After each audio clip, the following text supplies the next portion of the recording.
এক মা কাঁদছিল। কে কাঁদেন কেন জিজ্ঞাসা করছে মাওলানা, কাঁদেন কেন? বলছে আমার সন্তান আমাকে মেরেছে, এই জন্যে কাঁদছি।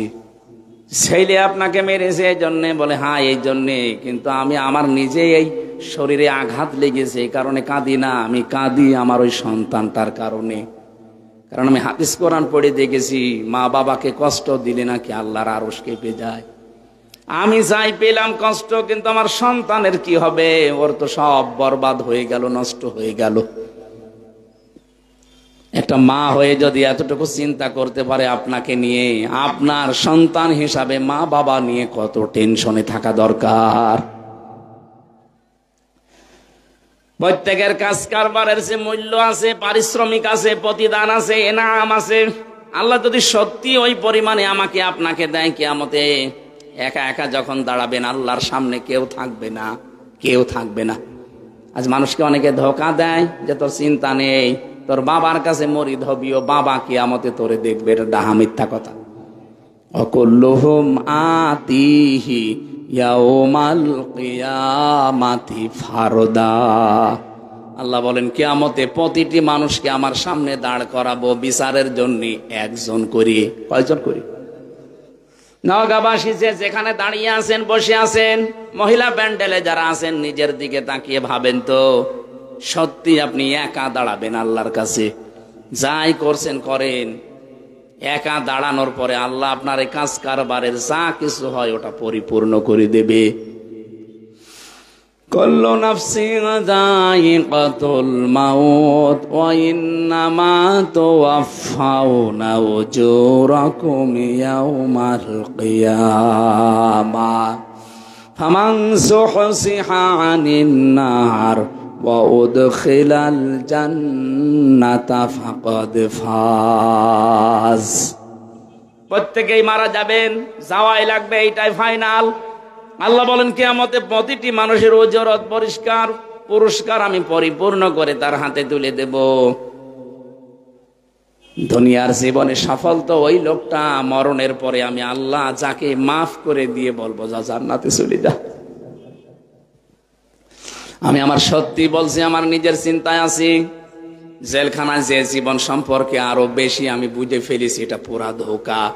এখনই মারা গেলে যেই সন্তান, যেই স্ত্রী, যেই মা বাবার জন্য আমি বৈধ অবৈধ দেখি না, আল্লাহর কসম করে বলছি আজকে রাতে স্ত্রীকে যদি বলেন যে আমি মারা গেছে তোমার স্বামী, তুমি যে খাটের উপরে আসো শুধু রাত খাটের নিচে তারে রেখে দেব, স্ত্রী বলবে না এ ঘরে আমি একা থাকতে পারবো না, জিন আসবে।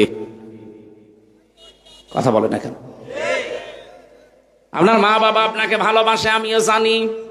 ওকে যদি বলেন যে সন্তান আপনি পেটে নিয়েছিলেন, জন্ম দিয়েছেন, এ মারা গেছে, এখন আপনারা যে খাটে থাকেন এই খাটের নিচে আপনার সন্তানটাকে মাটি দেওয়া হবে, সারা জীবন এখানে থাকবে। যতই ভালোবাসে মা বাবা, জীবনেও রাজি হবে না। এই হচ্ছে দুনিয়া। এটা কি?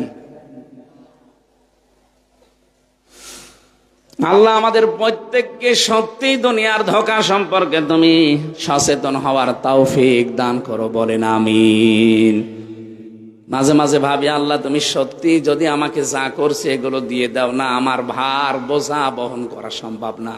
কারণ আমার 33 বছর জীবনে আমি যা করেছি আমি তো জানি।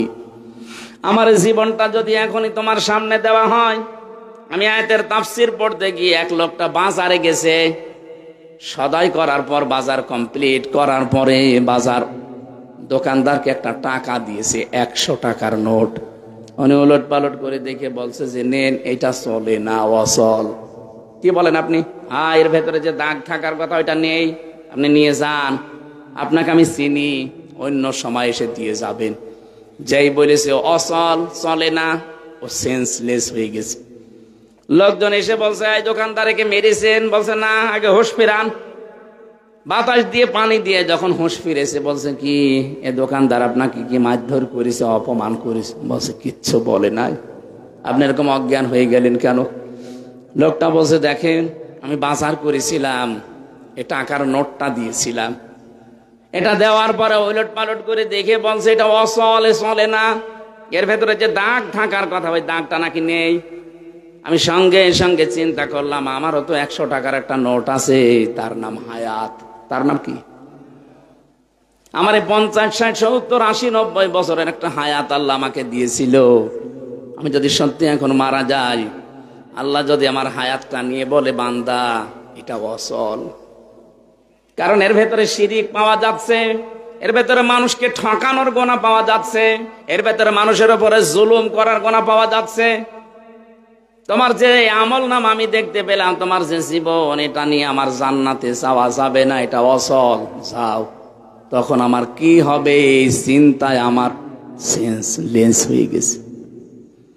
তাদের জীবন নিয়ে চিন্তা ভাবনা, আর আমাদের কোথায় আছি আমরা? সম্মানিত মা বোনেরা, আমি আপনি স্ত্রী হিসাবে আপনার সাথে আমি ভালো ব্যবহার করি এই কারণে যে এই ব্যবহারটা দিয়ে যেন আমার জান্নাত তৈরি হয়। আমার সন্তানের অধিকারগুলো আমি আদায় করি এই কারণে যে আমার এই অধিকার আদায়ের কারণে কিয়ামতে যেন আমার জান্নাত তৈরি হয়। কিন্তু এই বলে আমি আপনাদের মুখে হাসি ফোটাতে কোন হারাম পথ বেছে নেব, আমার মতো পাগল দুনিয়ায় নেই। আমি কি বোঝাতে চাইলাম বুঝেছেন? অতওয়াফা কুল্লু নাফসিন মা আমিলাত, পরিপূর্ণ করে দেওয়া হবে। দুনিয়ায় যে যা কাজ করেছে তার কাজের যে ভার ওইটা আল্লাহ দিয়ে দেবে। অহুম লা ইউসলামুন, কিন্তু কারো উপরে জুলুম করা হবে না। আল্লাহ পাক যে বিচার ব্যবস্থা সাজাবে, আমি আয়াতের তাফসীর বলছি, আল্লাহর বিচার ব্যবস্থায় কোনো জুলুম, কোনো অবিচার নেই। কি আল্লাহর অবিচার আছে? আল্লাহ যদি অবিচার করে আপনি জান্নাত পাবেন? বলেন না কেন? আল্লাহ যদি ন্যায় বিচার করে, না, তাও পাওয়া যাবে না। না, আল্লাহর বিচারে তো অবিচার নেই। ন্যায় বিচার করলো আপনি ধরা খাবেন, ন্যায় বিচারও বাঁচতে পারবেন না। আলেক বান্দা বলেছিল, হ্যাঁ আমি বাঁচবো, আমি 1000 বছর ইবাদত করেছি, রোজা রাখা অবস্থায়, তাও দিনের বেলা রোজা রেখে জিহাদ করলাম আর রাতের বেলা তাহাজ্জুদ পড়লাম, আমার 1000 বছর আমি পেয়ে যাব জান্নাত। আল্লাহ তাকে ঘুমের ভেতরে স্বপ্নে তালিকা দেখিয়েছে, কিয়ামত কায়েম হয়ে গেছে। ফেরেশতাকে বলছে, ওকে শুধু একটু জাহান্নামের যে জায়গা দিয়ে গরম ওঠে ওখান থেকে ঘুরিয়ে নিয়ে আয়। ওখানে এক ঘরন দিয়েই ওর পানির পিপাসায় কলিজা ফেটে যাচ্ছে। ডাক দিয়ে বলে, ভাইরা আমি খুব অবস্থা খারাপে আছি, একটু পানি দেন। পানি দিতে পারি, 1000 বছর যা করেছে অর্ধেক দিয়ে দেওয়া লাগবে। দিয়ে দিলাম। যা পানি পান করার পরে পেশাবের চাপ দিয়েছে। ফেরেশতারা, আমার তো পেশাব করার জায়গা লাগবে। বলে, না, এখানে সে ব্যবস্থা নেই, করে দিতে পারি, বাকি যে ইবাদত আছে 500 বছরের ওইটাও দেওয়া লাগবে। আমার জীবন বাঁচে না, আমার শরীর অসুস্থ হয়ে পড়ছি, জান দিয়ে দিলাম। পেশাব করার পরে আল্লাহ যেন ডাক দিয়ে বলে, বান্দা 1 গ্লাস পানি ভেতরে ঢোকালে আর 1 গ্লাস পানি বের করলে, এর বিনিময়ে 1000 বছরে যা করেছিলে সবই তো দিয়ে দিলে। আমি তোমাকে কিছুই দেইনি, কিন্তু 1000 বছর প্রতিদিন 1 গ্লাস করে পানি তো খেয়েছো। প্রতিদিন 1 গ্লাস পানির জন্য 1000 বছরের ইবাদত দেওয়া লাগবে, এরপরে জান্নাতে যা। এই জন্য আল্লাহ যদি সত্যি কারো কাছে ন্যায় বিচারও করে, কেউ বাঁচতে পারবে না, সব ধরা খাবো আমরা। একটা বুদ্ধি আছে, আল্লাহ পাক যদি মাফ করে দেয়। এই জন্য কাবা শরীফ যারা তাওয়াফ করেন দেখবেন 6ষ্ঠ চক্করে, 6ষ্ঠ চক্কর দেওয়ার সময় রুকনে ইয়ামিনী থেকে হজরে আসওয়াদ এই জায়গাটা একটা দোয়া পড়া লাগে, আল্লাহুম্মা ইন্না আলাইয়া হুকুকান ফিমা বাইনি বাইনিকা। হে আল্লাহ, আমি তোমার গোলাম বলছি, তুমি আমার মালিক হিসাবে আমাকে যা যা পাওয়ার সব দিয়ে দিয়েছো, কিন্তু তুমি যে আমার মালিক হিসাবে আমি তোমাকে কিছু দেব, কিচ্ছু দিতে পারিনি। একটা জিনিস আমার কাছে আছে, তুমি আমারে মাফ করে দাও। বিশ্বনবী নিষ্পাপ হওয়ার পরও প্রতিদিন এইটা 100 বার করে পড়তেন, আল্লাহুম্মা হাসিবনি হিসাবান ইয়াসীরা। আল্লাহ তুমি যাই করো আমার হিসাবটা সহজ করে দিও। সাহাবী প্রশ্ন করলেন, হুজুর হিসাবা ইয়াসীরা কারে বলে? বিশ্বনবী বলেন, আল্লাহ যাকে মাফ করতে চাইবে ওই বান্দাটাকে আলাদা করে এক জায়গায় নিয়ে ঘিরে ফেলবে কুদরতের চাদর দিয়ে। লক্ষ কোটি কোটি মানুষের সামনে থেকে চোখের আড়াল করে ফেলবে তাকে। তাকে ঘিরে ধরে আল্লাহ নিজের সামনে দাঁড়িয়ে ওকে বলবে, এটা করেছিলি, এটা করেছিলি, এটা করেছিলি। লোকটা তো সব কিছু সামনে দেখতে পাবে ভিডিও ক্লিপ আকারে। মাথা নিচু করে বলবে, মাবুদ আমার ভুল হয়ে গেছে। সত্যি যা তুমি দেখালে সব আমার জীবনে আমি করেছি, আমার ভুল হয়ে গেছে। নবীজি বলেন, সঙ্গে সঙ্গে আল্লাহর রহমতের জরিয়ার ভেতরে জোশ পয়দা হয়ে যাবে। আল্লাহ ডাক দিয়ে বলবে, বান্দা কাউকে কিছু বলবি না, চা তোরে গোপনে মাফ করে দিলাম। এইটাই আমরাই চাচ্ছি। তাছাড়া ন্যায় বিচার আল্লাহ করলেও বাঁচতে পারবো না, অবিচার তো নেই। এই একটাই পথ শুধু খোলা আছে। কিন্তু ভয় হয় ওই লোকটার মতো, আল্লাহ যদি আমল নামাটা দেখে বলে, বান্দা এটা অসল, এর ভেতরে তোর বোনকে ফাঁকি দিয়েছিস সেইটা লেখা আছে। এরকম মানুষ নেই দেশে। এর ভেতরে সন্তানের হক আদায় করিস না, এটা লেখা আছে। এরকম অসল জিনিস নিয়ে তো আমার জান্নাতে যাওয়া যাবে না। এর ভেতরে এমন এমন জিনিস আমি তোর ভেতরে তুলে রেখেছি। দেখ, তুই মহিলা, তুই নারী, তোর উপরে তোর স্বামীর যে হক ছিল তুই আদায় করিস নাই, তোর শ্বশুর শাশুড়ির হক ছিল আদায় করিস নাই। এরকম অসল আমল নামা নিয়ে তুই জান্নাতে যেতে পারবি না। সম্মানিত মা বোনেরা শুনতেছেন, আমি জানি। একটু একটু বিবেক দিয়ে চিন্তা করেন তো কি হবে তখন আমার আপনার। আমার যতটুকু মনে হয় আমাদের 100 জনের 98 জন আমরা ধরা খেয়ে যাব। আমি যেন ধরা না খাই। এজন্য বাকি জীবন যেহেতু ধোকার জীবন, আজ হলেও কাল হলেও আমাকে মরাই লাগবে। কার জন্য কি করছি এই চিন্তাটা যখন আপনার সামনে স্পষ্ট হয়ে যাবে যে আমি কার জন্য কি করছি, তখন অন্তত হারাম কাজ আপনি ছেড়ে দিতে পারবেন।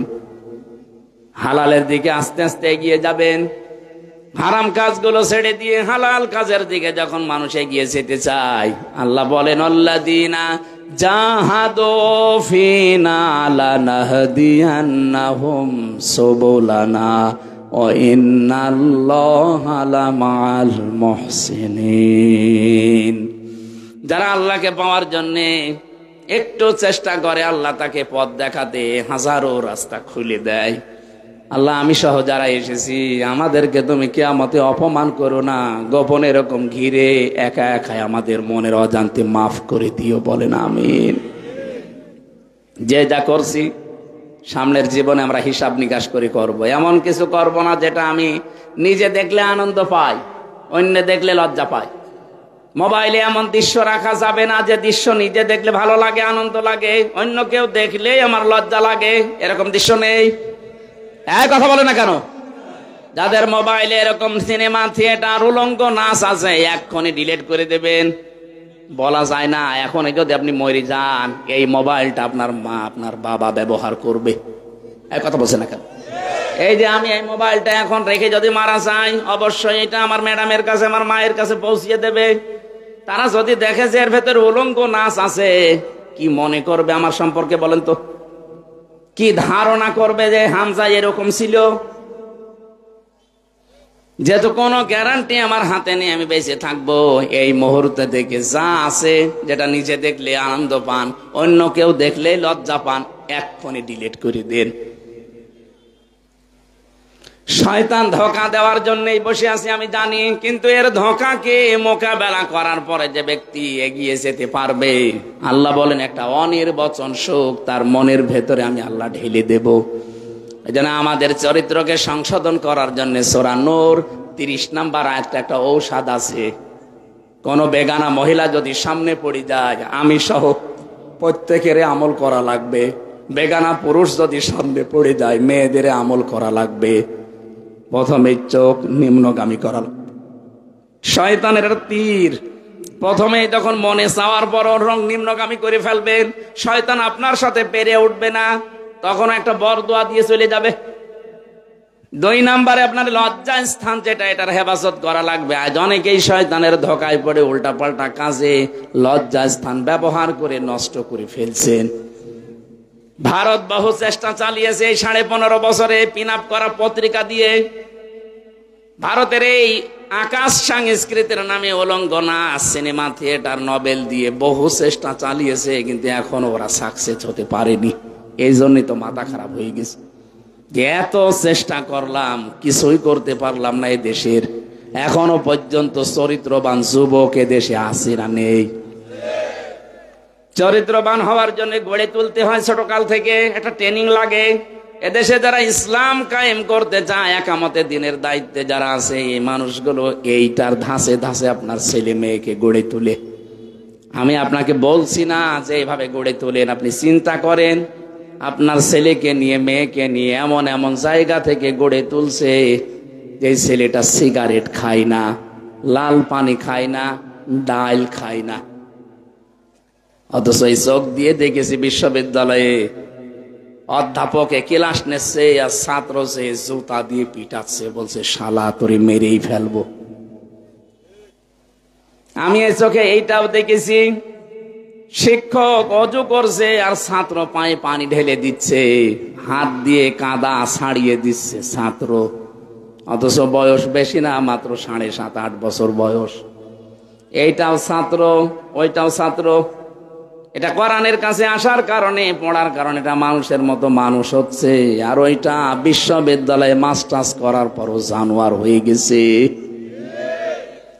জামানা যা সামনে আসতেছে খুব কঠিন জামানা, এই জন্য হেফাজতে থাকা লাগবে, বিশেষ করে পরবর্তী প্রজন্মগুলো এমন এমন কিছু রেখে না যায় আমি মরে গেলাম শেষ, কিন্তু ওরা তো মরে না। ওর ছেলে ওর মেয়ে, তার ছেলে তার মেয়ে, যতদিন পর্যন্ত দুনিয়ায় অন্যায় রেখে যাবেন আপনি, কবরে যে সাদগায়ে জারিয়ার নাম শুনি, অথচ গোনায়ে জারিয়াও যে আছে অনেকে জানে না। সাদগায়ে জারিয়া যদি থাকে, গোনায়ে জারিয়াও আছে। আল্লাহর দরবারে শুকরিয়া আদায় করছি, বিশাল একটা পাথর আমাদের বুকের উপর থেকে আল্লাহ নামিয়ে দিয়েছে। আল্লাহ পাক বলেন, আল্লাযী আনকাযা যাহরাক, হে নবী আপনার পিঠকে বাঁকা করে ফেলেছিল একটা বিশাল বোঝা, আমি কি ওইটা নামিয়ে দেইনি? 1500 বছর আগের এই কথা। এই ছেলে, কে গল্প করো? একটা কথা বলা যাবে না। যে যেখানে দাঁড়িয়ে আছেন, যদি বসতে ভালো না লাগে দাঁড়িয়ে থাকেন, কথা বলবেন না। কথা বললে বাড়ি চলে যাবে। আমারে নিয়ে এসেছেন কথা বলার জন্য, নিজেই যদি শুরু করেন তা আমি আসলাম কেন? কথা বলা যাবে না, একদম নিশ্চুপ। 1500 বছর আগে নবীজিকে পেটটা বাঁকা করে ফেলেছিল একটা বোঝা, বিশাল একটা বোঝা। সেটা ছিল আইএমএ জাহিলিয়াতের যুগ। আর 1500 বছর পরে 2024-এর 5 আগস্ট পর্যন্ত আমাদের এই পিঠকেও বাঁকা করে ফেলেছিল একটা বিশাল বোঝা। ওটা হচ্ছে আওয়ামে জাহিলিয়াত। ওইটা ছিল আইএমএ, এটা আওয়ামী। শব্দ দুইটা প্রায় কাছাকাছি না? ওদের কর্মসূচি আমি পড়েছি, ওদের জীবনী, আবু জেহেল, আবু লাহাব, উতবা, সাইবা, ওদের 14টা কাজ ছিল মানবতাকে কণ্ঠাসা করে রাখার জন্য, নিজের মন মতো পৃথিবী চালাবে, এই জন্য 14টা কাজ তারা করেছিল। 1500 বছর পর নব্য আবু জেহেল যারা, এরা 15টা কাজ আরম্ভ করেছিল, ওদের সাথে এক কাঠি বেশি। ওই মানুষগুলোকে যদি আইএমএ জাহিলিয়াতের যুগ বলে আপনি ঘৃণা করেন, না একটা যুগ হইল, অন্ধকারের যুগ, অজ্ঞতার যুগ। যারা 14টা কাজ করে উপাধি পেয়েছে, এ জামানায় যারা 15টা কাজের আঞ্জাম দিলেন তাদেরকে আওয়ামী জাহিলিয়াত বললে কি সমস্যা আছে? কোনো সমস্যা নেই। সুতরাং এই জগদ্দল পাথর আল্লাহ আমাদের বুকের উপর থেকে নামিয়ে দিয়েছেন, আলহামদুলিল্লাহ। দরুদ আর সালাম পড়ছি আমাদের নবী মুহাম্মদুর রাসূলুল্লাহ সাল্লাল্লাহু আলাইহি ওয়াসাল্লামের প্রতি, যার আনিত আদর্শ মানবতার মুক্তির একমাত্র গ্যারান্টি। এ পর্যন্ত বলেই আমরা শেষ করে দেই। তা আসলে যে এটা একমাত্র গ্যারান্টি মানবতার মুক্তির, এটা আমাদের বাস্তবে অনেকের জীবনে নেই। কি কথা বলে না কেন? আজকে যিনি প্রধান অতিথি আছেন, যদি ওনাকে বলা হয় যে এই গ্রামের 20 জন মানুষের তালিকা উনি করেছেন, 5000 করে টাকা দেবে, গ্রাম থেকে 20 জন মানুষের তালিকা আমরা পাঠিয়ে দিলাম ওনার কাছে। আগামী 1 মাস পরে উনি 10,000 5,000 করে টাকা দেবে। এই গ্রামে যারা আছে সবাই চিন্তা করবে আমার নামটা আছে কিনা। তালিকা পাঠানোর পরে মনে করেন 100 জনের তালিকা পাঠিয়েছিলেন, মাত্র 10 জনের নাম এসেছে যে 10 জনকে দেওয়া হবে। গ্রামবাসী উৎসুক হয়ে থাকবে না, আমার নাম আছে তো, আমার নাম আছে তো? কথা বলে না কেন? টাকা পাবে কত? 5,000। বলেন, ওনার কাছে 5,000 টাকা পাওয়ার জন্য যদি আপনি উদ্গ্রীব হয়ে থাকেন, আকাঙ্ক্ষা নিয়ে থাকেন যে আমার নাম আছে তো, এত চিন্তা আপনার, যে মহাবিশ্ব যিনি বানিয়েছেন, সব সরকারের উপরে যিনি সরকার, উনি যে লিস্ট পাঠিয়েছেন, এই যে এই লিস্ট, এর ভেতরে আপনার নাম আছে কিনা কোনোদিন একবার একটু চিন্তা করে দেখেছেন যে আমার নামটা এর ভেতরে আবার আছে তো? আমি যে পাবো কিছু, 10,000 হোক 5,000 হোক, কারণ 100 জনের তালিকা ছিল, মাত্র 10 জনকে দেওয়া হবে। এই 10 জনের ভেতরে আমার নাম আছে কিনা চিন্তা ভাবনা করা দরকার না? কোরআনে কারীম আমি যতটুকু স্টাডি করেছি, পড়েছি, আমি দেখেছি 300 তালিকা আছে এর ভেতরে। 300 কত? 300 তালিকার ভেতরে ফেরাউনের নাম আছে, হামানের নাম আছে, কারুনের নাম আছে, আবু জেহেলের নাম নেই কিন্তু ইনডাইরেক্ট আছে, আবু লাহাবের নাম আছে, মুহাম্মদ রাসূলুল্লাহর নাম আছে না নেই? কাফেরের নাম আছে, জালেমের নাম আছে, মুশরিকের নাম আছে, মুনাফিকের নাম আছে। এখন আমি যে কোন ক্যাটাগরিতে আছি, আমার নাম আসলে আছে কিনা এই 300 জনের ভেতরে আমার এখনই দেখা লাগবে। কথা বলেন না কেন? যদি আমি দেখি যে না আমার নাম নেই, তাহলে তো আলহামদুলিল্লাহ। যদি দেখি যে নাম আছে, তাহলে আমার তো কিছু পাওনা আছে। কি পাওনা নেই? তাহলে এমন নাম তৈরি করা দরকার যে নামে কিছু পাওয়া যায়। এমন নাম তৈরি করা ঠিক না যে নামের কারণে আবু জেহেলের কাতারে দাঁড়ানো লাগে। আমাদের আদি পিতা হযরতে আদম আলাইহিস সালাম যেদিন তিনি তৈরি হলেন, জান্নাতের ভেতরে সব কিছুই তার ওপেন ছিল, শুধু একটা জায়গা বাদ দিয়ে। আল্লাহ তাআলা জানিয়েছেন, ওয়ালা তাকরাবা হাদিহিশ শাজারাতা ফাতাকুনা মিনাজ জালিমিন।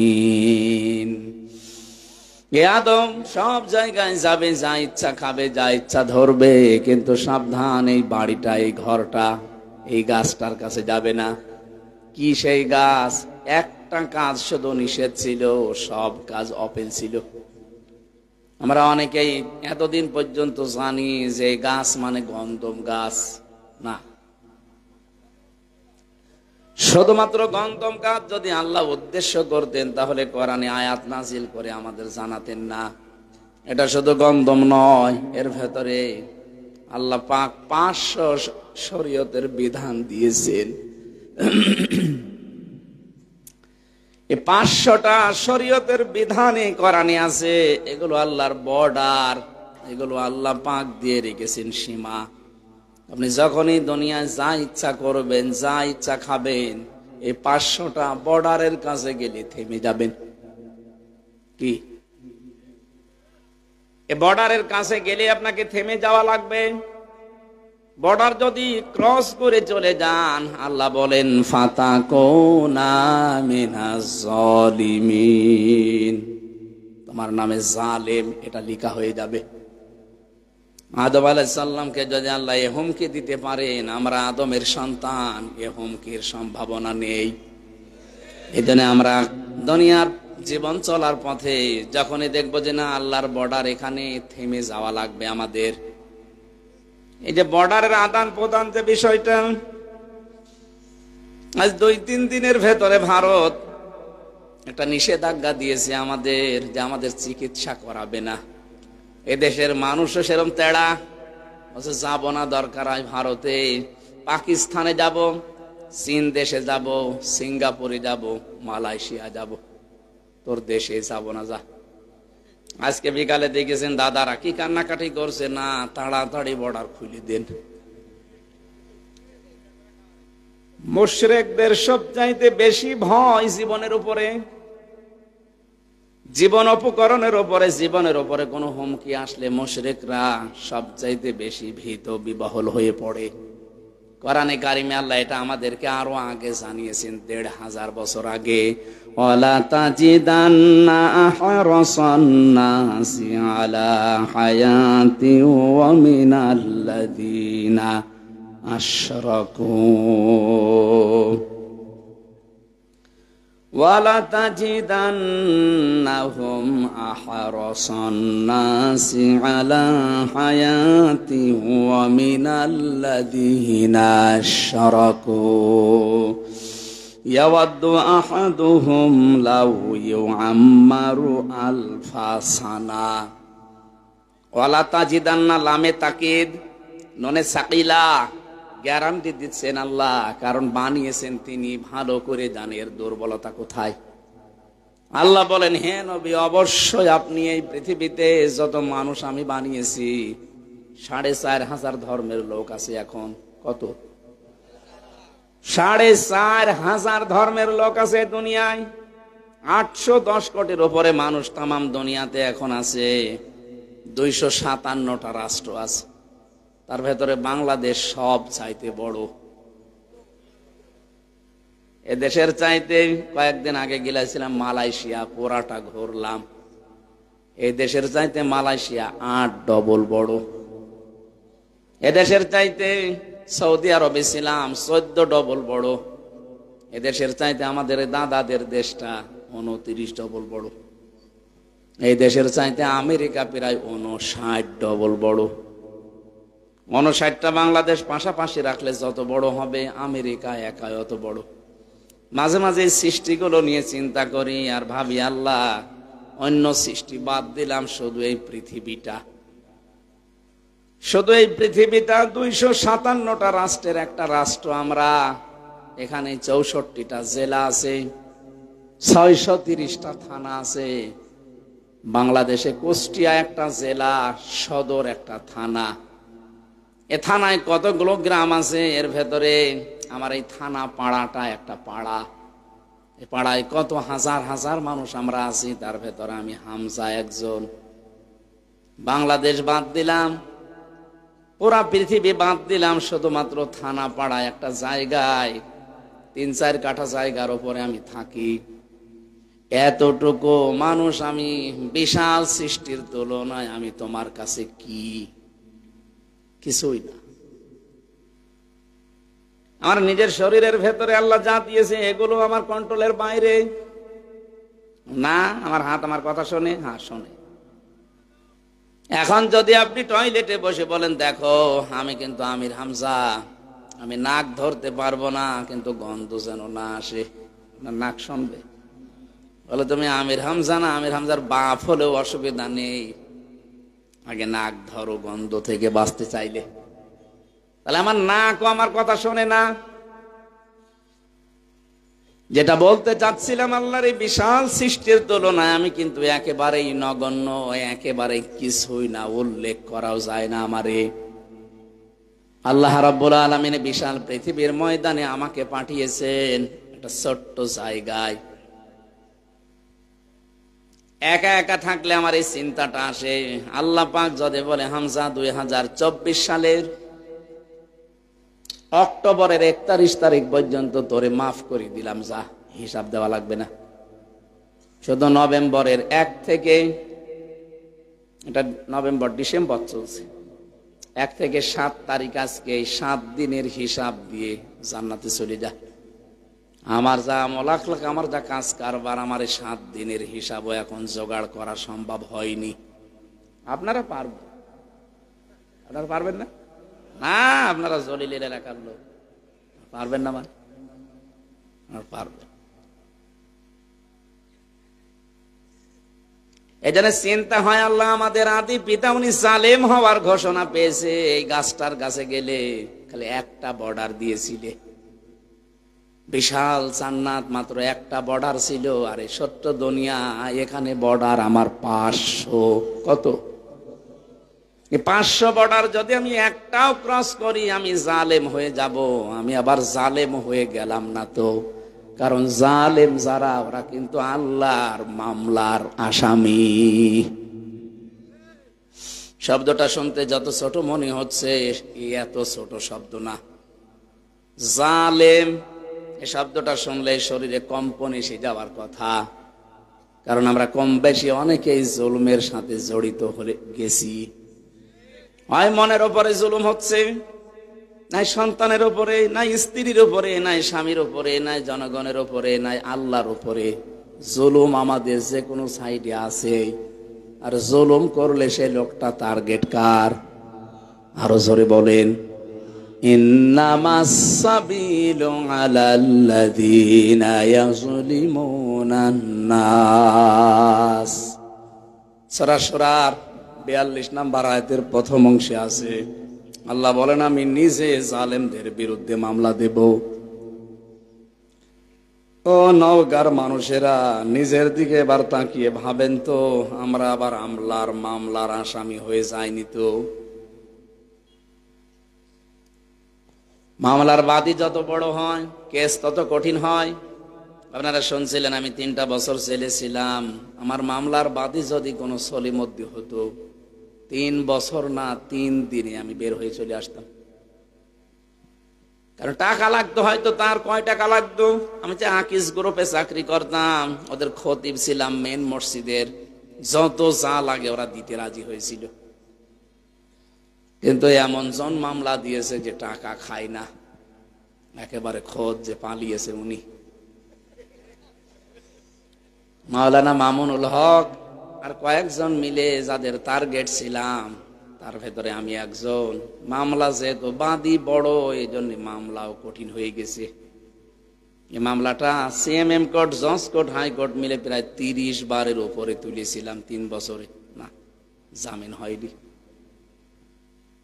যেহেতু মামলার বাদী বড়, সর্বোচ্চ জায়গায় উনি আছে, এই জন্য জামিন আমি পাইনি।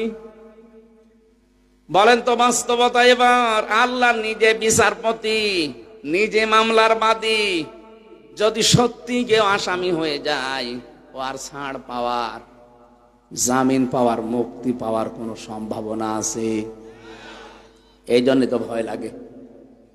আমি যা করছি, আসলে আমি আমার মামলার আসামি হলাম আল্লাহর না তো পুলিশের কাছে বাধা দিলে পুলিশ বাদী কেস হয়। মানুষ হয়ে মানুষের উপরে যারা জুলুম করেছেন তারা আল্লাহবাদী কেসের আসামি। 15.5 বছরে যা করলেন, আপনি নিজের বিবেকের কাছে বলেন, মানুষ হয়ে আপনি কত মানুষের উপরে জুলুম করেছেন। মিথ্যা মামলা দিয়ে, মিথ্যা সাক্ষী দিয়ে জীবনটা তার নষ্ট করে দিয়েছেন। এখন অনেকের হয়তো বিবেক ফিরে এসেছে, এতদিন বিবেকটা কাজে লাগতো না। এই মানুষগুলোই দেখতে পাচ্ছি এখন এসে তওবা করার জন্য আস্তাগফিরুল্লাহ পড়ছেন। না, আপনার জন্য আস্তাগফিরুল্লাহ না। জেলখানায় এক ওসি আমার সাথে ছিল, আমারে বলছে, হুজুর দেখেন তো আমার একটা তাওবা করেছিলাম, হয়েছে কিনা বলেন। যে এই যে নির্বাচন গেল, এইটা আমি বাইরে ছিলাম, রাত 12টার পর থেকে আমি ভোট কাটা আরম্ভ করেছিলাম, ফজর পর্যন্ত পুরা ভোট আমার লোকজন দিয়ে আমি কাটলাম। বাক্স ভর্তি করে যার যার জায়গায় পৌঁছিয়ে দিলাম।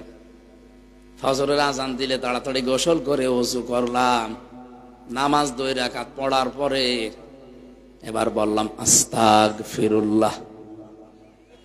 হুজুর আমার এই তাওবা হয়েছে না।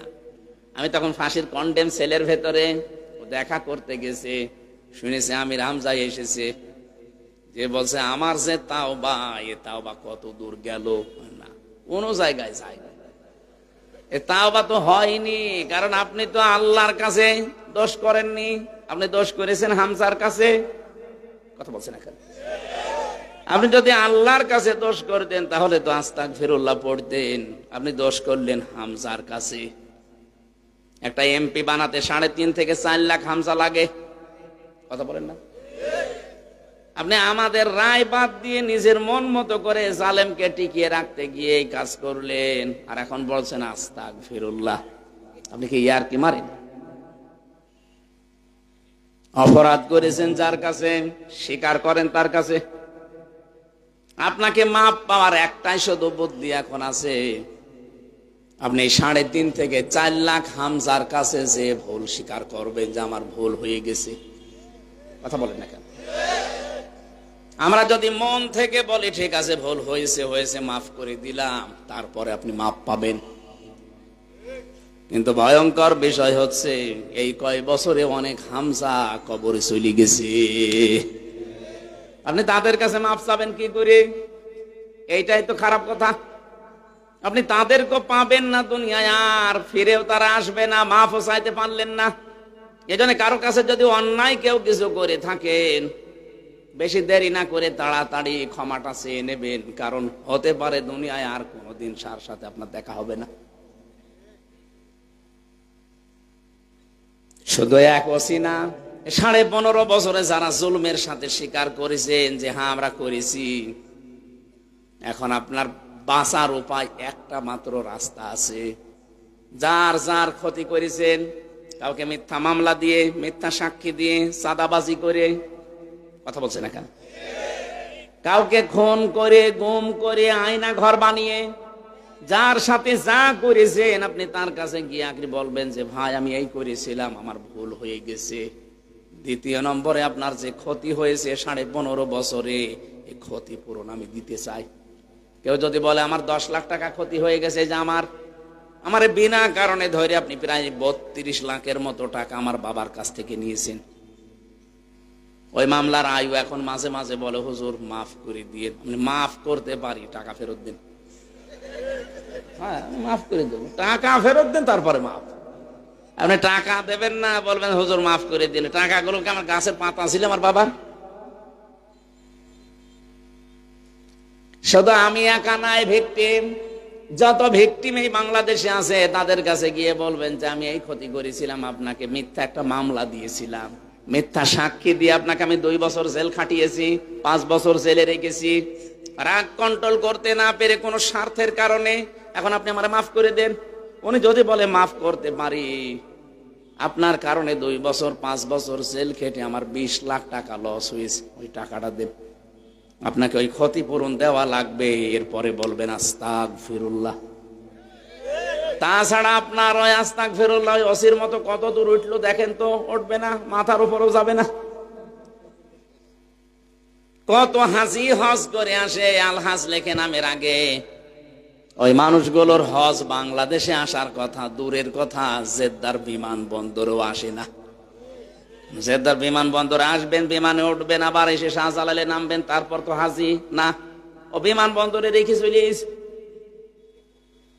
কারণ যাওয়ার সময় যে টিকিট কেটে গিয়েছিল ওইটা হারাম টাকার টিকিট, ছেলের নামে সব লিখে দিয়ে মেয়ের নামগুলো ফাঁকি দিয়ে বলছে মা তোর জন্য দোয়া করে দিলাম।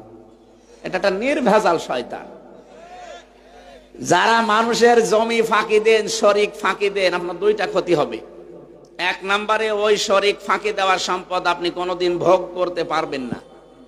2 নম্বরে মরণের সময় আপনি যতই বুজুর্গ দাবি করেন, ঈমান নসিব হবে না, বেঈমান হয়ে মরবেন।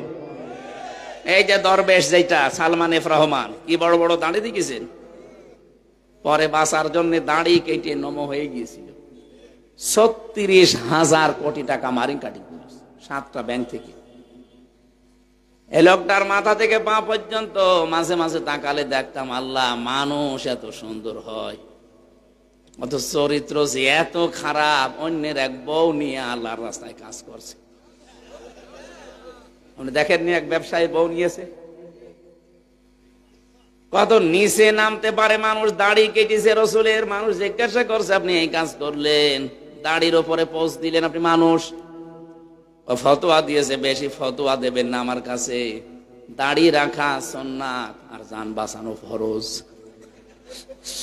আমি সুন্নত কেটে জান বাঁচানো ফরজ আদায় করেছি, বাঁচার জন্য নৌকা ধরেছিলাম, কিন্তু নৌকা আমারে ডুবিয়ে দিয়েছে। এই লোকটার মাঝে মাঝে আমার চিন্তা হয়, যখন আদালতে তোলে বলেন তো, এই যে নামাজ পড়া, রোজা রাখা, হজ করা, ও হজে যে দেখতাম ওই কাবা শরীফের পাশে যে টাওয়ার, হিলটন টাওয়ারে থাকতো।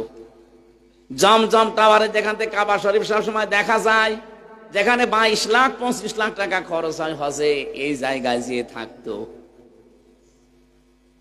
কি কি বিশ্বাস নিয়ে কি করেছে আমি জানি না, অথচ এই লোকটা সারাটা জীবন যা করেছে দেখেন, একটা সম্পদ এখন আর ভোগ করতে পারছে না, এখন এই মাটির ফ্লোরে থাকা লাগছে। 2 নাম্বার, এই ধরনের মানুষ যেহেতু 32-36 হাজার কোটি টাকা মারিং কাটিং করেছে, এক জীবনে আপনি গুনিয়েও শেষ করতে পারবেন না। তার মানে এই অবৈধ টাকাও জীবনে ভোগ করতে পারলো না, এক ক্ষতি। 2 নম্বরে, ও মারা যাওয়ার সময় ও ঈমান পাবে না, ও যতই নামাজ পড়ুক, রোজা রাখুক আর হজ করুক, ও বেঈমান হয়ে মরবে। আমরা যেন এরকম কিছু না হই। এতটুকু যদি শেষ হয়ে যেত হাদিসের ভাষ্য, আমি সত্যি এটা বলতাম না। দুনিয়ার ময়দানে যারা অবৈধভাবে ইনকাম করবে, এরা মারা যাওয়ার পরে এদের এই অবৈধ সম্পদগুলো এদের ছেলে, এদের মেয়ে, এদের অধীনস্থ যারা আছে তারা খরচ করবে। ভালো রাস্তায় আল্লাহ খরচ করতে দেবে না, এগুলো আরো অবৈধ কাজে ব্যয় করাবে। তখন ফ্ল্যাক্সি লোড হয়ে, বিকাশ হয়ে আপনার কবরে যাবে। এখন যদি বলেন আমার বিকাশও নেই, নগদও নেই, ফ্ল্যাক্সি আমি জানি না, এমনি খুলে যাবে নগদ। আপনি যান কবরে, দেখবেন এমনি বিকাশ খুলে গেছে, শুধু যাবেন আর ফ্ল্যাক্সি হতেই থাকবে। জানেন, জমি জায়গা যারা ফাঁকি দেওয়ার এই ধান্দায় আছেন, যারা করছেন, এক্ষুনি আপনি পাল্টান। কার জন্য কি করছেন আপনি বলেন তো? আপনার সন্তানটাকে, আপনার স্ত্রীকে খুশি রাখার জন্য, সুখে রাখার জন্য তো করেন নাকি? আমার আপনার মতো পাগল, আমার আপনার মতো বোকা এ পৃথিবীতে আর কেউ নেই যে বোকামি আমি করছি, পাগলামি আমি করছি। কোরআনে কারিম এই কথাটা আমাদেরকে আল্লাহ বারবার শিক্ষা নেওয়ার জন্য জানিয়েছেন। আমাল হায়াতুদ দুনিয়া ইল্লা মাতাউল গুরুর। ও পৃথিবীর মানুষেরা, কি হয়েছে তোমাদের? দুনিয়ার জীবন কিন্তু ধোঁকা। দুনিয়ার জীবন কি? কথা বুঝতেছেন? আল্লাহ বলেন, সন্তান আদি তোর জন্য ধোঁকা, তোর মা বাবাও ধোঁকা, তোর স্ত্রীও ধোঁকা। এই ধোঁকার পেছনে থেকে বিশাল আখিরাতটা নষ্ট করে ফেলিস না। ধোঁকার আমি একটা উদাহরণ দিচ্ছি, একটু মিলান, ভালো করে শুনবেন। এই ছেলে, আবার অটো কি করতে? একটু কাটসাট করে একটু বান্দাল দেয়, আর বেদের মেয়ে এসে ভেঙে দেয়। এবারে ওঠেন, আপনি দেখেন, এক থাপ্পড় দেন।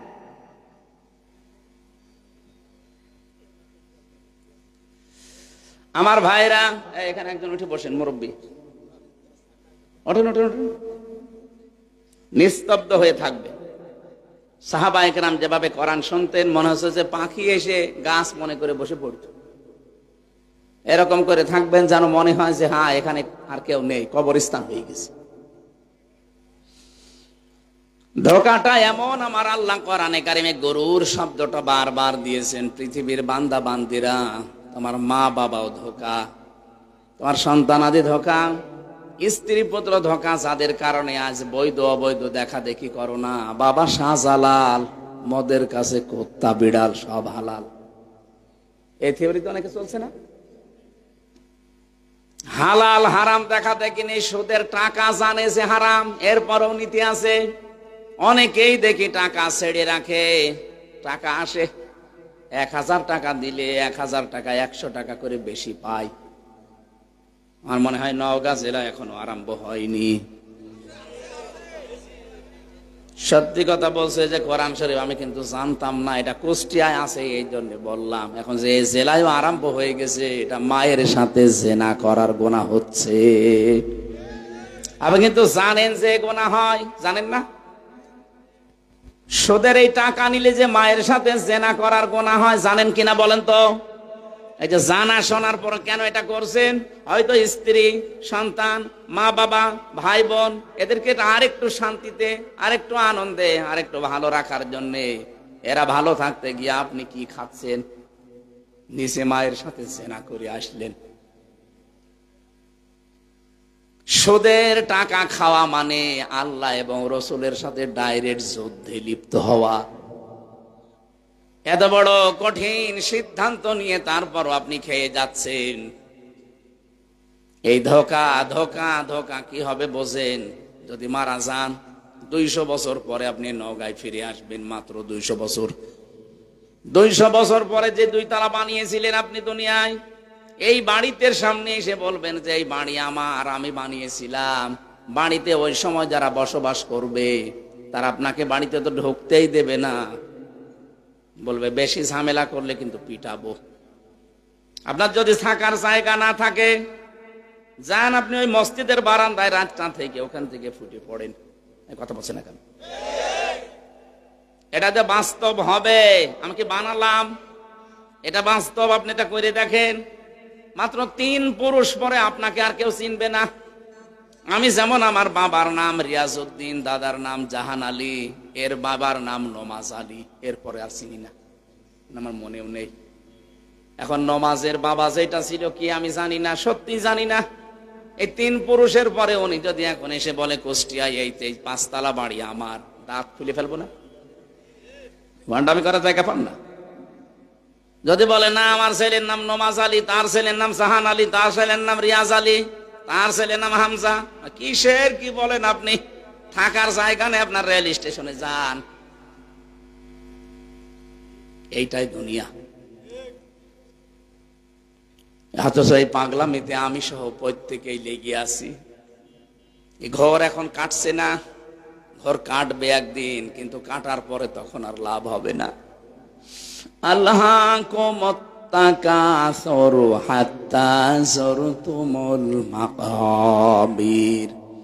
বেশি বেশি পাওয়ার জন্য মানুষ মহাবন্ধ হয়ে গেছে। এ ঘর কাটবে না ততদিন পর্যন্ত যতদিনও কবরের কাছে না যায়। এই আয়াতটা কোরআনে কারিমের, এই আয়াতটা আলহাকুমুত তাকাসুর, এটা বেশি বেশি আমি বুঝে ফেলেছি এই 3 বছর ছেলে থাকা অবস্থায়।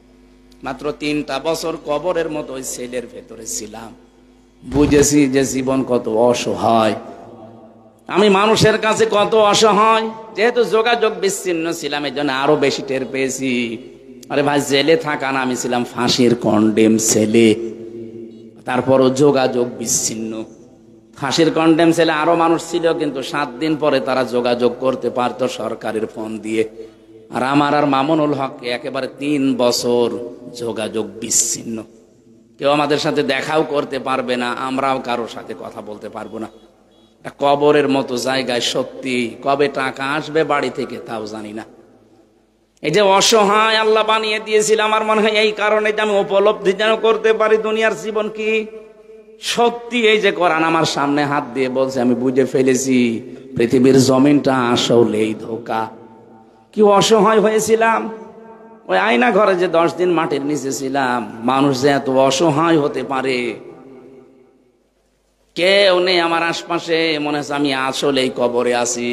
এমনিতেই মাটির নিচে এক অন্ধকার, এরপরে রাতের এক অন্ধকার। যখন ওরা লাইট বন্ধ করে দিত, মনে হচ্ছে সত্যি আমার নিজের শরীরের পশম পর্যন্ত আমি দেখতে পাই না।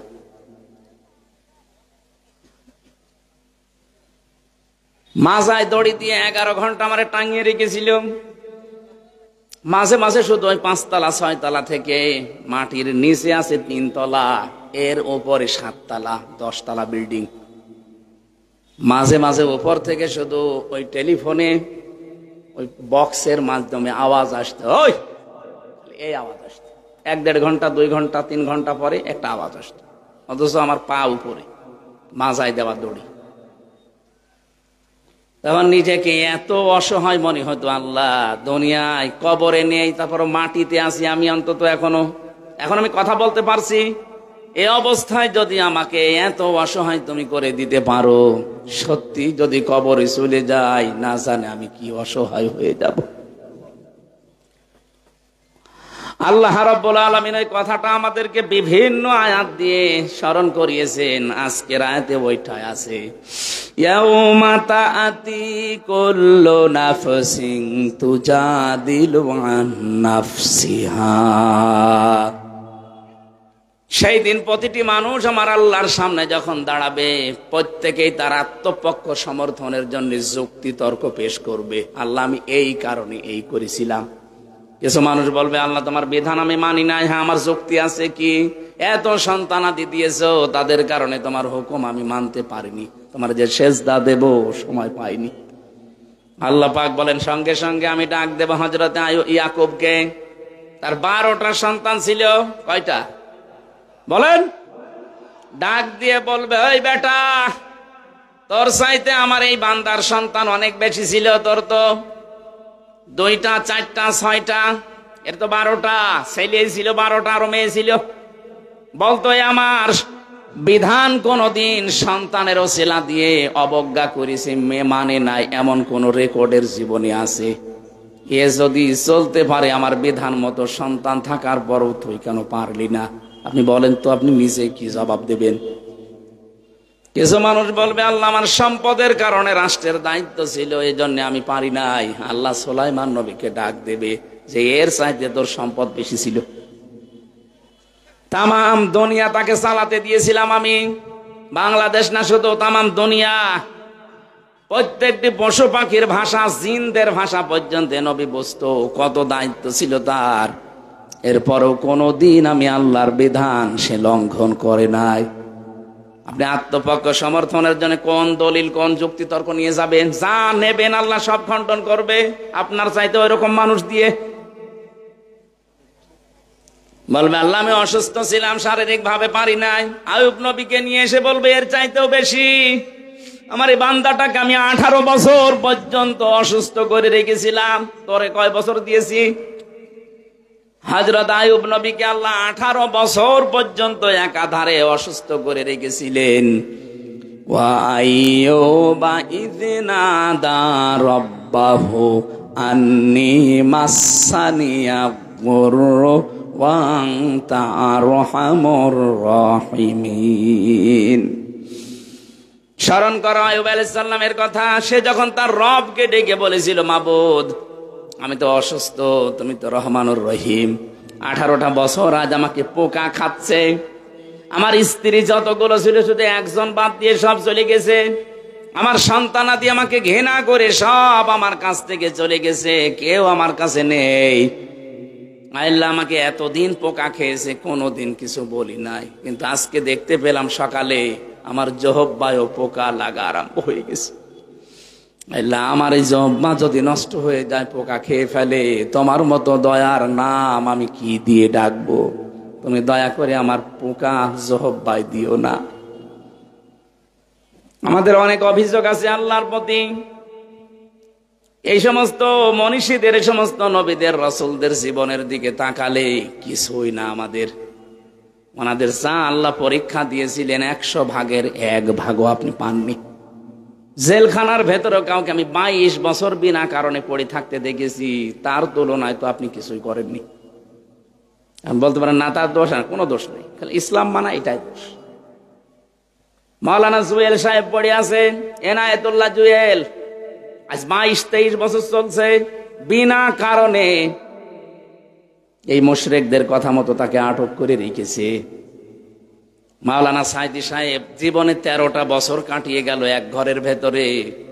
তার যে স্যাক্রিফাইস, ওনার যে স্যাক্রিফাইস, মাওলানা জসিমউদ্দিন ভাই 12 বছর কাটিয়ে আসল, ওনার যে অবস্থায় রেখেছিল আপনি কাঁদবেন। আমার রেখেছিল, কষ্ট দিয়েছে, কিন্তু আমার চাইতে 100 গুণ কষ্ট তার বেশি। একটা ব্লকে 5 বছর একাধারে কারো সাথে কথা বলতে দেয়নি। টের পাচ্ছেন কত কঠিন বাস্তবতা? চিন্তা করেন তো, 5 বছর এক ঘরের ভেতরে কেউ কারো সাথে কথাও বলবে না, ওর সাথে দেখাও করবে না, ওই দূর থেকে খাবার শুধু ঠেলে দিয়ে আসত। কিন্তু চোখে চোখে চোখ পড়লো না, কথা বলা যাবে, সিসি ক্যামেরায় দেখছে। এই মানুষগুলোর তুলনায় আমার জীবনে আমি মাঝে মাঝে মনে করি কিছুই হয়নি। এরপরও আল্লাহ আমাকে আবার সব কিছু ফিরিয়ে দিচ্ছে। আমার মা বাবা এখনো ঠিক আছে, আমার স্ত্রী এখনো ঠিক আছে, সন্তান 2টা ছিল, বের হওয়ার পরে আর একটা সন্তান আল্লাহ দিয়েছে। জমি জায়গা বাবার যা ছিল হয়তো কিছু তছনছ হয়েছে, কিন্তু এখনো ঠিক আছে। এখনো মানুষের ভালোবাসা, মহাব্বত, অর্থ সম্পদ যা আল্লাহ দিচ্ছে, আমার ভয় হয় এখন, আল্লাহ দুনিয়ায় কি সব আমাকে দিয়ে দিচ্ছ, আখেরাতে আমারে আবার জাহান্নামের আসামি করে দিবা না তো? এবাদত বন্দেগী হয়তো কম বেশি ওখানে আমি করেছিলাম যতটুকু, আটক জীবনে কি করব। তো বাইরে এসে এখন আর পারছি না, সারা দেশে দৌড়ানো লাগছে, ওই সময়টা আর বের করা যাচ্ছে না। ও নওগাঁবাসী, আমি আমার জীবন নিয়ে চিন্তায় আছি। প্রত্যেকেই যদি আমরা নিজে যুক্তিতর্ক পেশ করব, কিয়ামতে আল্লাহ সব খণ্ডন করে দেবেন। বলেন তো, এবার আমি অসহায় হয়ে দাঁড়িয়ে আছি আল্লাহর কাছে। পরের শব্দে আল্লাহ এমন শব্দ সেট করেছেন, অতওয়াফা কুল্লু নাফসিম মা আমিলাত, সে যা করেছে আমি আল্লাহ তাকে পরিপূর্ণ করে দিয়ে দেব তার আমলের কাজ। তার যে কাজ কারবার ছিল, ওর যে পরিণতি, ওর যে পুরস্কার আমি আল্লাহ পরিপূর্ণ করে দেব। আজ আমরা অনেকেই অধিকার সচেতন, কিন্তু নিজের যে হক, আমার প্রতি যে হকগুলো আছে, এই হকগুলোর প্রতি আমি সচেতন না। এক মা কাঁদছিল। কে কাঁদেন কেন জিজ্ঞাসা করছে মাওলানা, কাঁদেন কেন? বলছে, আমার সন্তান আমাকে মেরেছে, এই জন্যে কাঁদছি। ছেলে আপনাকে মেরেছে এই জন্যে? বলে হ্যাঁ এই জন্যে, কিন্তু আমি আমার নিজে এই শরীরে আঘাত লেগেছে, এই কারণে কাঁদি না। আমি কাঁদি আমার ওই সন্তানটার কারণে। কারণ আমি হাদিস কোরআন পড়ে দেখেছি, মা বাবাকে কষ্ট দিলে নাকি আল্লাহর আরশ কেঁপে যায়। আমি যাই পেলাম কষ্ট, কিন্তু আমার সন্তানের কি হবে? ওর তো সব বরবাদ হয়ে গেল, নষ্ট হয়ে গেল। একটা মা হয়ে যদি এতটুকু চিন্তা করতে পারে আপনাকে নিয়ে, আপনার সন্তান হিসাবে মা বাবা নিয়ে কত টেনশনে থাকা দরকার। প্রত্যেকের কাজ কারবারের যে মূল্য আছে, পারিশ্রমিক আছে, প্রতিদান আছে, এনাম আছে। আল্লাহ যদি সত্যি ওই পরিমাণে আমাকে আপনাকে দেয়, কিয়ামতে একা একা যখন দাঁড়াবেন আল্লাহর সামনে, কেউ থাকবে না, কেউ থাকবে না। আজ মানুষকে অনেকে ধোঁকা দেয় যে তোর চিন্তা নেই, তোর বাবার কাছে মরিদ হবি, ও বাবা কিয়ামতে তোরে দেখবে। এটা ডাহা মিথ্যা কথা। অকুল্লুহুম আতিহি ইয়াউমাল কিয়ামাতি ফারদা। আল্লাহ বলেন, কিয়ামতে প্রতিটি মানুষকে আমার সামনে দাঁড় করাবো বিচারের জন্য, একজন করি। কয়জন করি? নওগাঁবাসী যে যেখানে দাঁড়িয়ে আছেন, বসে আছেন, মহিলা প্যান্ডেলে যারা আছেন, নিজের দিকে তাকিয়ে ভাবেন তো, সত্যি আপনি একা দাঁড়াবেন আল্লাহর কাছে? যাই করছেন করেন, একা দাঁড়ানোর পরে আল্লাহ আপনার এই কাজ কারবারের যা কিছু হয় ওটা পরিপূর্ণ করে দেবে।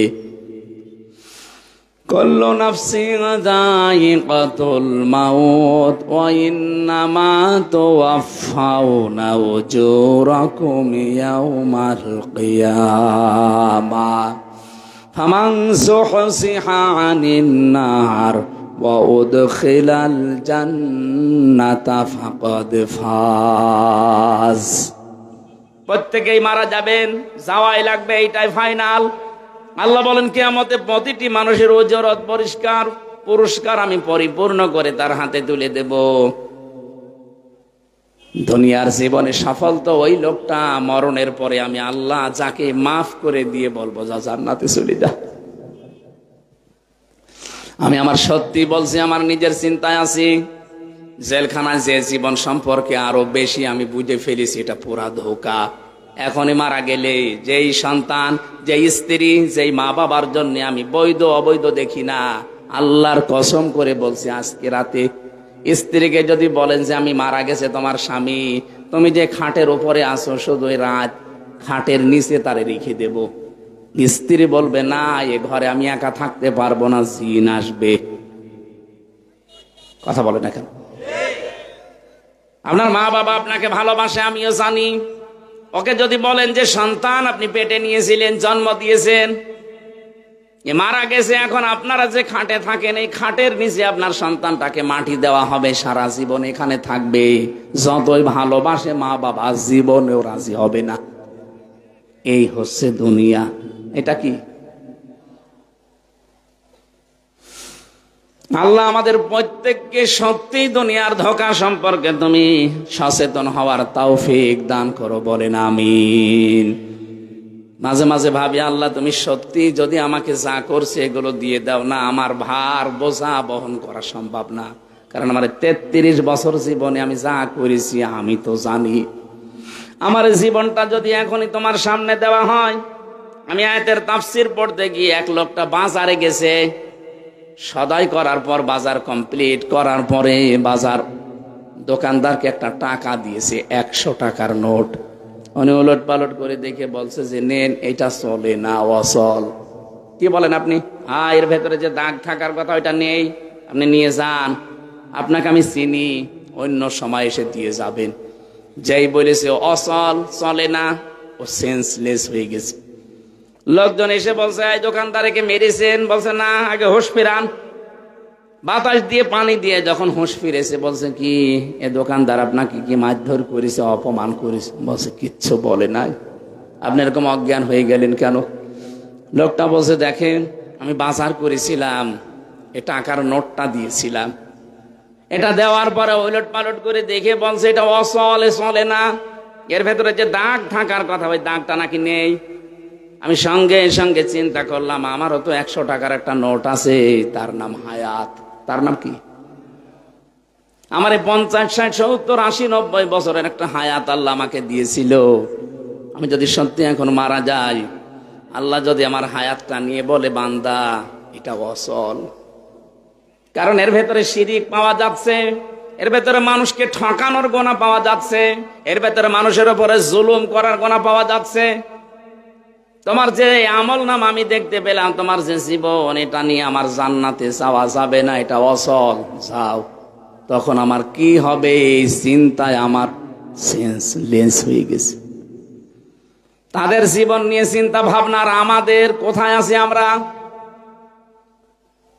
সম্মানিত মা বোনেরা, আমি আপনি স্ত্রী হিসাবে আপনার সাথে আমি ভালো ব্যবহার করি এই কারণে যে এই ব্যবহারটা দিয়ে যেন আমার জান্নাত তৈরি হয়।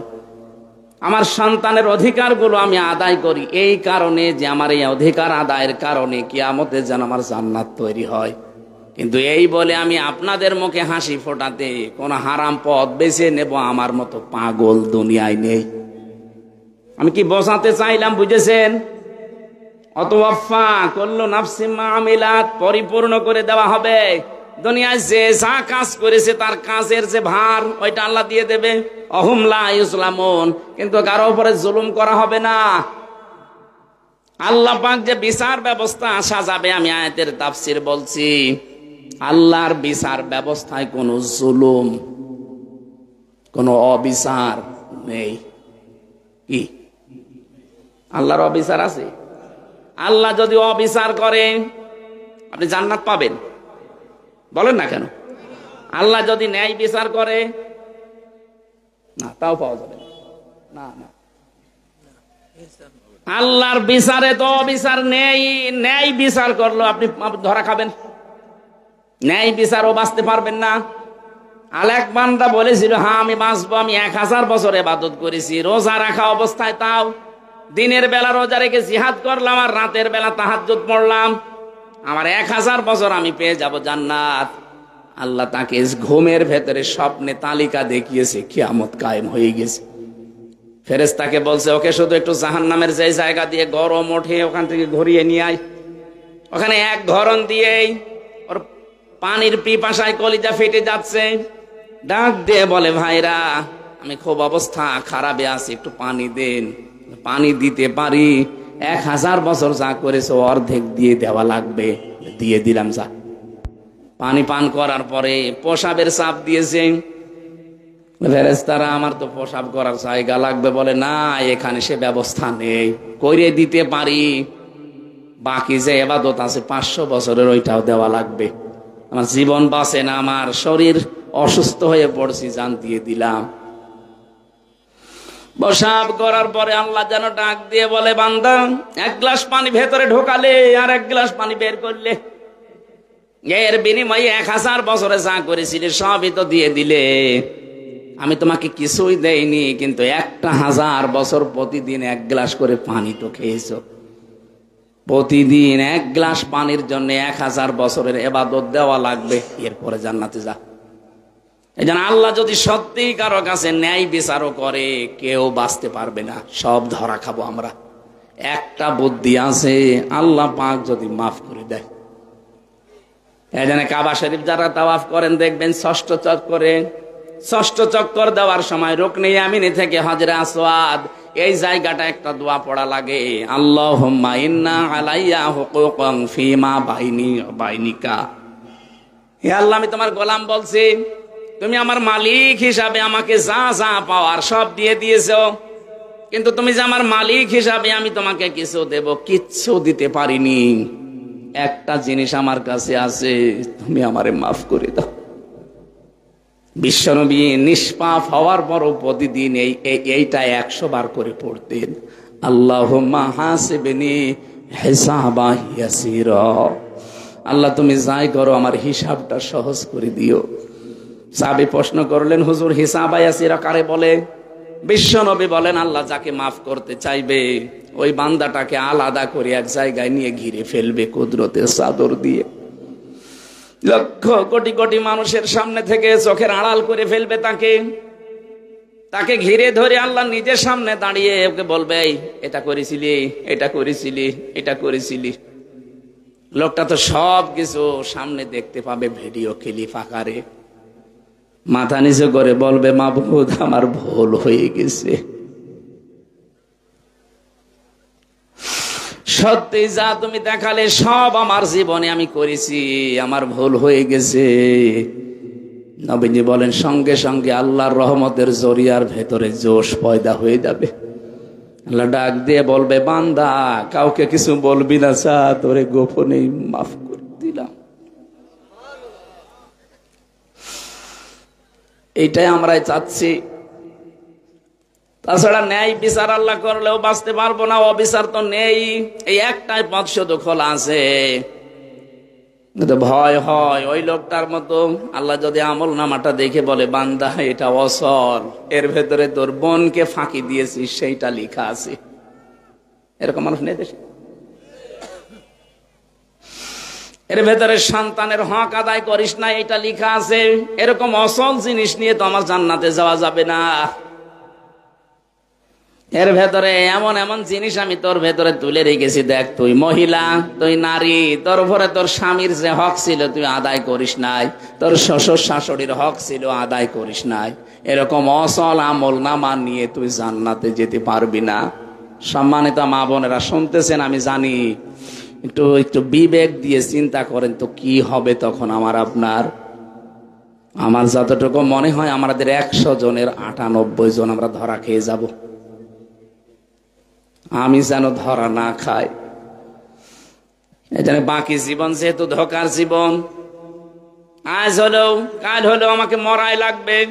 কার জন্য কি করছি এই চিন্তাটা যখন আপনার সামনে স্পষ্ট হয়ে যাবে যে আমি কার জন্য কি করছি, তখন অন্তত হারাম কাজ আপনি ছেড়ে দিতে পারবেন।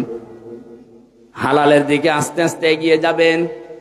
হারাম কাজগুলো ছেড়ে দিয়ে হালাল কাজের দিকে যখন মানুষ এগিয়ে যেতে চায়, আল্লাহ বলেন, আল্লাযীনা জাহাদু ফীনা লানাহদিয়ান্নাহুম সুবুলানা ওয়া ইন্নাল্লাহা লামাআল মুহসিনিন। যারা আল্লাহকে পাওয়ার জন্য একটু চেষ্টা করে, আল্লাহ তাকে পথ দেখাতে হাজারো রাস্তা খুলে দেয়।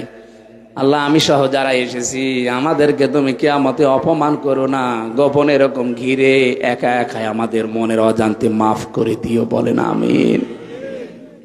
যে যা করছি সামনের জীবনে আমরা হিসাব নিকাশ করে করব। এমন কিছু করব না যেটা আমি নিজে দেখলে আনন্দ পাই, অন্য দেখলে লজ্জা পাই।